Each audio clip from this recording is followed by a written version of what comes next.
Chapter 1, pages 8 through 14, Scene 1, and Dinner at the Buchanan's. In the middle of a hot summer day, Nick Carraway goes to see his cousin Daisy, who is married to Tom Buchanan, for a nice dinner in Tom's house in the East Egg, which is a giant home with open windows and long curtains, allowing the hot wind to come in and hit the open space house filled with large furniture.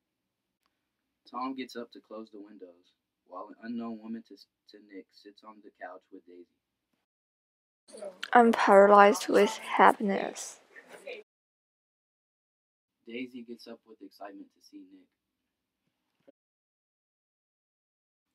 Daisy grabs Nick by the hand, while looking at him in the face, wanting to see no one else in the world, and hinted the mysterious lady's name on the couch. This is Miss Baker. Miss Baker nods at Nick. Nick looks at Daisy and sees her face was sad and lovely with bright things in it. Bright eyes and bright passionate mouth. But there was an excitement in her voice that men who cared for her found difficult to forget. I had stopped in Chicago while making my way east. Do they miss me? The whole town is in disarray.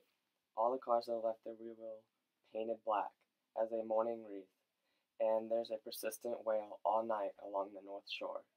How gorgeous. Let's go back, Tom. Tomorrow. Oh, never mind. You should see the baby neck. I'd love to. She's asleep. She's 3 years old. Haven't you seen her before? Never. What you doing, Nick? I'm a bondman. With who? Nick never told him. I'm Steve. I've been laying on the sofa for as long as I can remember. Don't look at me. I have been trying to get you to New York all day. Nick looked at Miss Baker, wondering what it was she got done.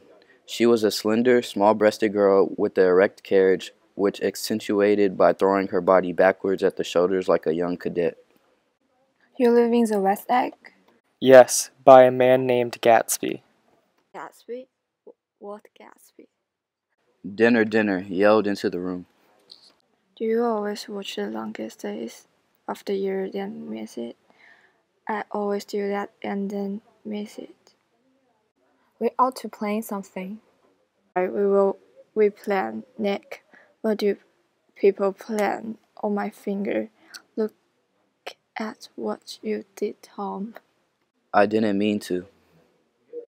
I guess that's what I get marrying a broodman.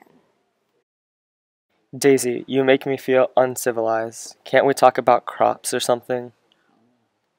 Civilization is going into pieces. I read the book, The Ride of the Colored Empires.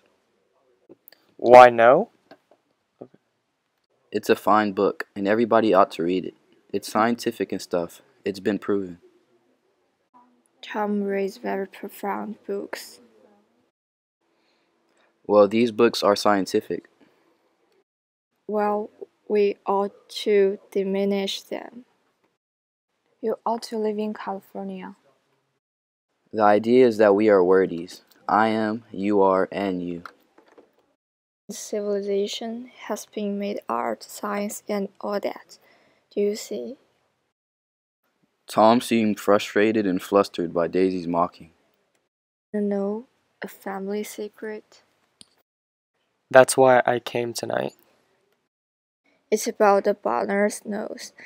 He used to be a silver polisher, which affected his nose. Things went from worse to bad.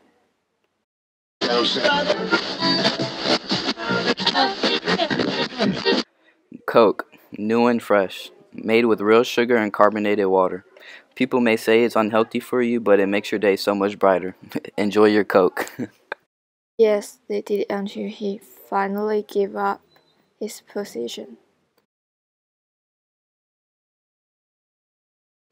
The last sunshine fell with a romantic affection upon Daisy's face, while her voice compelled me forward breathlessly as Nick listened. The butler came up to Tom and whispered something into his ear, and Tom excused himself from the table and left. I love to see you at my tables, Nick. You remind me of a rose, an absolute rose, doesn't he? an absolute rose. This was untrue. Nick was nothing close to a rose. Daisy was trying to be warmthful and use thrilling words. Then she suddenly threw her napkin on the table and went into the house. Model Ts, Model Ts, Model Ts. Come down to Ford and get your Model Ts at an all low price right now, and they're flying off the shelves. Come get your Model Ts.